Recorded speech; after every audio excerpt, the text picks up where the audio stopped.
San Francisco's Chinatown was the birthplace of many Chinese gangs and organized crime groups. The most famous ones are the Wah Ching and Joe Boys, but the one crime group that isn't talked about as much is the Hop Sing Tong and the Hop Sing Boys Street Gang. Unlike other criminal groups, the Hop Sing's influence reached far from the streets of Chinatown from a global criminal network with overseas triads. The Hop Sing made national news from incidences involving their notorious leader, Raymond "Shrimpboy" Chow.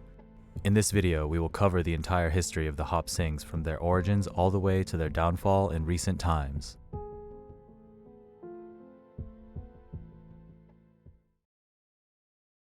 The origins of the Hop Sing crime syndicate lie in the parent organization, the Hop Sing Tong. Like we explained in previous videos, before modern gangs were running the streets of San Francisco, various Tongs were fighting for control of the streets, and the Hop Sing Tong was one of the oldest and most powerful Tongs. The Tongs were created in the 1800s to protect Chinese immigrant laborers from discrimination.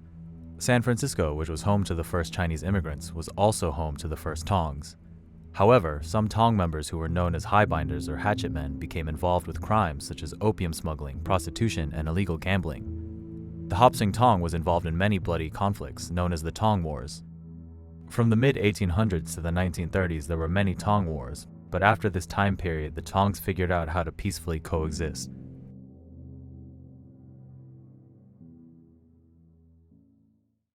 The streets of Chinatown became very safe from the 1930s on, but this all changed in the late 1960s when America opened its borders with the 1965 Immigration Act. As a result, new immigrants from Hong Kong and Taiwan poured into Chinatown. A culture clash ensued between the American Chinese and new Chinese who were known as FOBs. The FOBs felt discriminated against not only by white America, but American-born Chinese as well. Places like Taiwan and Hong Kong already had a long history of organized crime with the Triads, so the new immigrants from these places joining gangs was not so strange to them. They began to create gangs to protect themselves from ABCs. The first street gang created by the new arrivals was the Wah Ching. Around this time, the Tong members were no longer street thugs. They realized they can use the street gangs to be their enforcers and protectors while they mastermind illegal activity. The Wah Ching became the primary protector of the Hop Sing Tong's illegal gambling houses. In the late 60s, the Hop Sing Tong created their own youth gang to protect their gambling parlors. Members themselves had different names for their gang, but to the public, they were known as the Hop Sing Boys. The relationship between the Tong and the gang created confusion for outsiders. Sometimes the Hop Sing gang was referred to as the Hop Sing Tong, but it must be stressed that the Hop Sing Tong was not a criminal organization. Some members were crooked, but many were completely legitimate and organized fundraisers or Chinese cultural events for the community. In the first half of the 1970s, the Hop Sing gang was just another gang on the streets of San Francisco's Chinatown. They were involved in low-level robberies, extortions, and fireworks sales. The fireworks sales were a lucrative market due to Chinese New Year celebrations and other cultural festivals. The Wah Ching, the Joe Boys, and Hop Sing dominated the market of fireworks sales. Things began to change for Chinatown in the late 70s. This was around the time when a young man arrived from Hong Kong named Raymond Chow, aka Shrimpboy. Chow was born in Hong Kong in 1959 and immigrated to the US when he was 17. His nickname, Shrimpboy or Hajai, was given to him by his grandmother due to his below-average height. Despite his size, he was known for being fearless and a vicious fighter. Chow was supposedly a Triad member back in Hong Kong, and he claims he first drew blood when he was 9 years old. Chow immigrated to the US with the same intentions. When he first came to Chinatown, there was a rivalry between the Wah Ching and Joe Boys gang that was brewing for several years. This rivalry climaxed on the night of September 4th, 1977, when Wah Ching members were dining with allied Hop Sing members at the Golden Dragon restaurant in San Francisco's Chinatown. At around 2:40 a.m., several members of the Joe Boys gang burst into the restaurant and fired many shots aimlessly. No gang members were killed, but 5 innocent people died and 11 others were wounded. This became known as the infamous Golden Dragon massacre. One of the Hop Sing members to survive the shooting was Raymond "Shrimpboy" Chow. It was late, 2:40 a.m., but the popular Golden Dragon was almost full. Tourists, Chinatown regulars, and even a couple of young Chinese gang leaders were sitting side by side, enjoying a late-night meal when the 3 gunmen burst in. I saw the fire come out of that gun, and I got out of the way. I got underneath the damn table as fast as I could, and I started crawling, and the people behind me got it. That's all I can tell you. The massacre marked the beginning of many changes to come. The event drew nationwide attention, and law enforcement began to look deeper into San Francisco's Asian underworld. This was the first time Asian street gangs were put into the spotlight of authorities. As a result, the Joe-Boys gang was dismantled by a series of arrests, which left the Wah Ching and Hop Sing as the main gangs in Chinatown. Shrimpboy Chow began to make a name for himself on the streets with beatings, shootings, and robberies. He also began to run his own crew, and they got involved with extortion, gambling, prostitution, and other rackets. Around this time, Shrimpboy and other Hop Sing gang members stuck up a party for engineers that they mistakenly thought was an illegal gambling den operating on their turf. Raymond quickly realized it was not a gambling den, but proceeded to rob everyone anyway. He was eventually arrested for the robbery in 1978 and sentenced to 11 years in prison. While locked up, Shrimpboy was studying how to become a more polished gangster. He became an expert in martial arts and gained a lot more connections on the streets.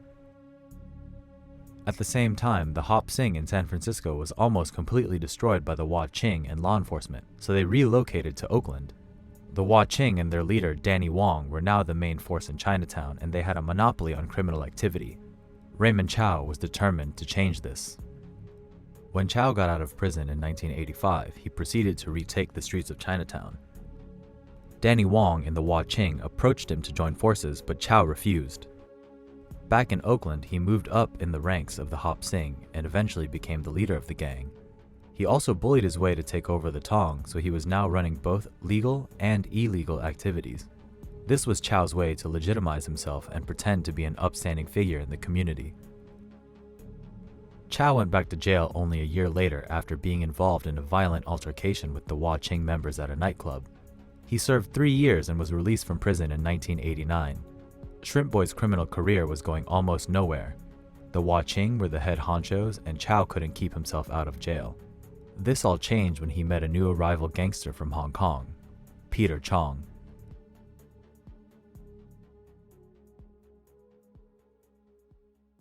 Peter Chong was a powerful member of the Wo Hop To Triad in Hong Kong. He was sent to California to establish the Wo Hop To in the United States due to China's crackdown on organized crime. Peter Chong was looking for someone to team up with who knew the streets of San Francisco so the Wo Hop To could take over all of Asian organized crime in the States. He met the perfect person in Raymond Shrimpboy Chow. Chow became second in command of the American Wo Hop To branch, and the Hop Sing came under the control of the Wo Hop To. Chow now answered to Peter, and Peter answered to the dragonhead in Hong Kong named Chung Chi Tai, aka Crazy Tai. Shrimpboy was now determined to establish the Hop Sing on the streets of San Francisco while using the Wo Hop To for help. Chow set up Hop Sing community centers in San Francisco with the goal of recruiting young fresh blood for the gang. With the addition of many young recruits and old Hop Sing loyalists from Oakland, Chow was now determined to go after the Wah Ching to retake the streets of San Francisco. Chong and Chow's plan was to bring every Asian gang under the Wo Hop To umbrella. They established a join-or-die policy. Chow and Hop Sing soldiers began to beat down smaller gangs in the city, such as the Sui Sing and Jackson Street Boys, in order to incorporate them into the Wo Hop To. Some joined without any fight at all. Now the Wo Hop To had all of San Francisco's Chinatown gangs under their control, except one, Danny Wong's Wah Ching gang. Chow approached Wong to join, but Wong refused. This resulted in Danny Wong getting shot and killed in April 1990.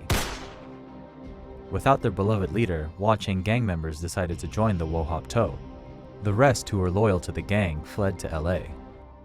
Raymond Chow and Peter Chong now completely dominated San Francisco's Asian underworld and had loyal gangs all along the West Coast.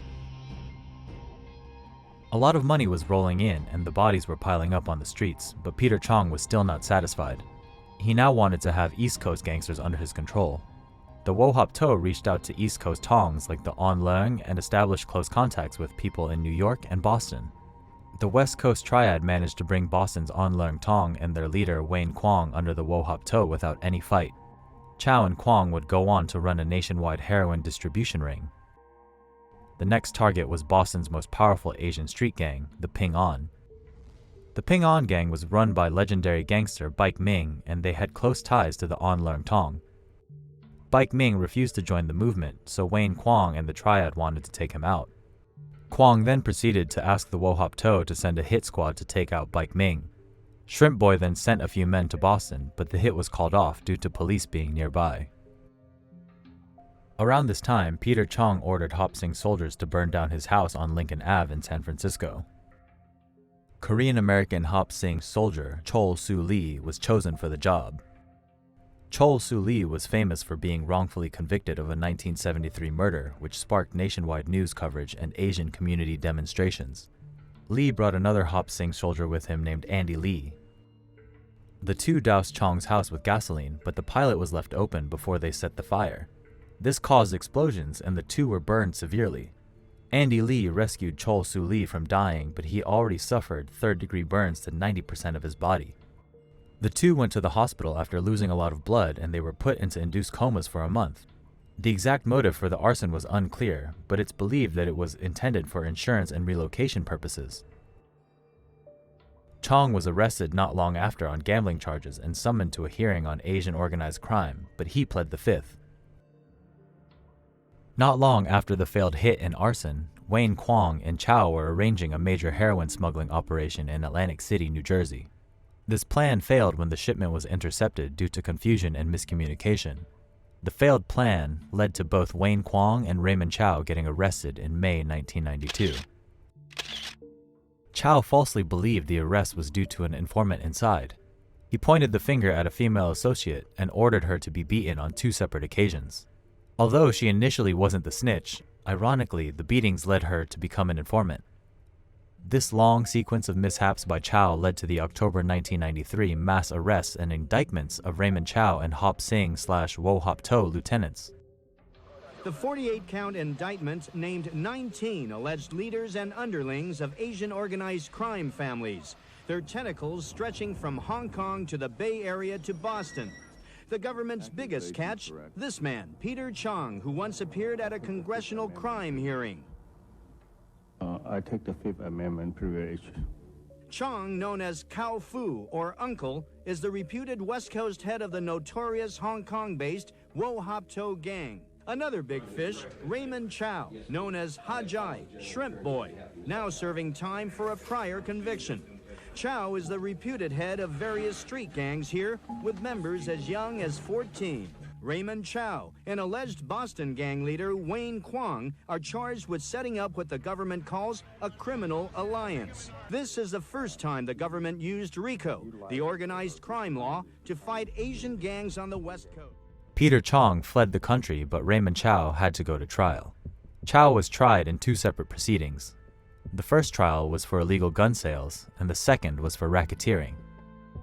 Chow's former associate, Wayne Kwong, became the main witness against him in exchange for a reduced sentence. Chow was found guilty and sentenced to 23 years in prison in 1996. In the meantime, the Hop Sing gang and Tong became less powerful on the streets, and the Wo Hop To in the US was dismantled. Peter Chong, who initially fled the country, was arrested and extradited to the United States in the year 2000. Chow was initially offered to testify against Chong in '92, but he refused. After he learned that Chong hired his lawyer from the '96 case, he felt betrayed and decided to cooperate against Chong. Chow, Chol Soo Lee, and other gang members became key witnesses against Peter Chong, and he was found guilty of racketeering, murder for hire, extortion, and arson. Chong was sentenced to 15 years in prison. Part of Chow's deal to cooperate was that he would be released from prison early in 2003. When Chow was released in 2003, he told the public that he was a changed man. He was doing community service and was seen frequently giving speeches at seminars to keep kids away from gangs. You were at one time the leader of Chinese Triad or Mafia? Yes. Those is my past. Yeah. And I'm done with that. I do a lot of bad things. Pimping, selling a lot of drugs, extortion. I can say back then I stand on top of the city. Raymond will be not involved. I can change. His message of change resonated with the crowd. It really got to me where, I'm ready for, to make a commitment to make sure I finish my college. Just listening to him, it's inspiring me to do better and not messing up and selling drugs and everything and end up in prison. All the young men in this room who trust me, who believe in me, I'm not going to break their heart. That is a message I want to send it to them. Don't do what I do. Although he was portraying this holy image, it's no surprise that he was secretly getting back in the underworld. Despite his reputation as a rat, Chow emerged on the streets as the leader of his old gang. He was now determined to retake control of the Hop Sing Tong and Gi Kung Tong, which were both headed by a legitimate man in the community named Alan Leung. Leung approached the Fed saying that Raymond Chow was trying to extort him, but nothing came of it. He started to fear for his life, and his paranoias proved to be valid. Leung was eventually shot and killed in front of his wife in 2006.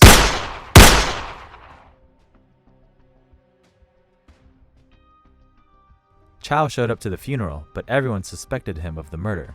He was arrested and held in prison for 10 months, but released due to lack of evidence. Upon his release, Chow assumed leadership of the Gi Kung Tong and continued his underworld career.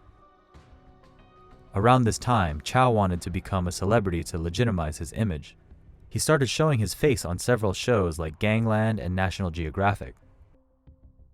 He also used his status as leader of the Tong to form relationships with several celebrities and prominent figures in the community. Around 2010, Chow formed a relationship with an undercover agent posing as an Italian mafia member from New Jersey. The agent introduced Chow to Senator Leland Yee. The undercover agent, Raymond Chow, and Senator Yee began working on a gun smuggling operation and money laundering scheme.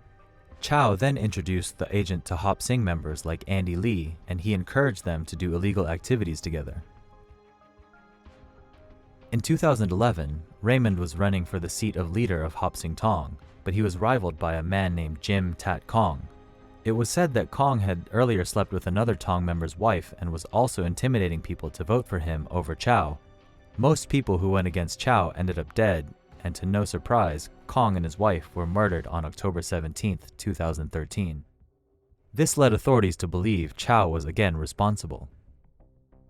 Around this same time, Shrimpboy had a falling out with Hop Sing member Andy Lee. Lee and Chow had a close relationship until Lee refused to do a hit on another Hop Sing member. Lee and Chow had a sit-down at a nightclub where Lee told Chow he was tired of his cocaine habit and his desire to be a celebrity. This led to a brawl between the two, which left Shrimpboy bleeding on the floor. The consequences of the fight would resurface later. Fast forward a year later, after much surveillance from authorities, things finally came crashing down. On March 26, 2014, Raymond Chow and Senator Leland Yee were arrested during a raid. State Senator Leland Yee, the target of a massive federal sting. FBI agents are executing search and arrest warrants throughout the Bay Area. Chinatown, San Mateo, Sacramento, and dozens of other sites. Kron 4 is there as federal agents seize computers and files. The charges, wire fraud and arms smuggling. Arrested along with Yee, a well-known political consultant and a notorious Chinese gang member known as Shrimpboy. The two were convicted, and on July 1, 2015, Senator Yee pleaded guilty to a felony racketeering count and was sentenced to 5 years in prison. Chow's murder and racketeering trial started on November 2015. He was being charged with the murders of Alan Leung and Jim Tat Kong. He was also facing money laundering, conspiracy to traffic stolen goods, and other racketeering offenses. Chow's former friend, Andy Lee, was brought in as a key witness against his former boss. Lee originally pled guilty, but flipped after reading a transcript that Chow put a hit on his life. Lee also claimed that he was left out to dry when Chow introduced him to the undercover agent. Lee's testimony, along with others, led to Raymond Chow's guilty verdict. Raymond Shrimpboy Chow's criminal career was officially ended on August 4, 2016, when he was found guilty and handed 2 life sentences for his crimes. Chow is still alive in prison to this day. Since Raymond Chow and many high-ranking Hop Sing gang members were taken off the streets, San Francisco's Chinatown has been more peaceful.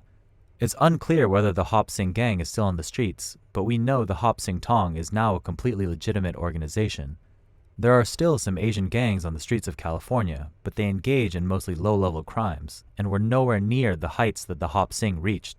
The only question now is, will someone pick up where Shrimpboy left off to bring Chinese organized crime back to the streets of Chinatown? Thank you for watching this video. Subscribe and tune in for who we cover next.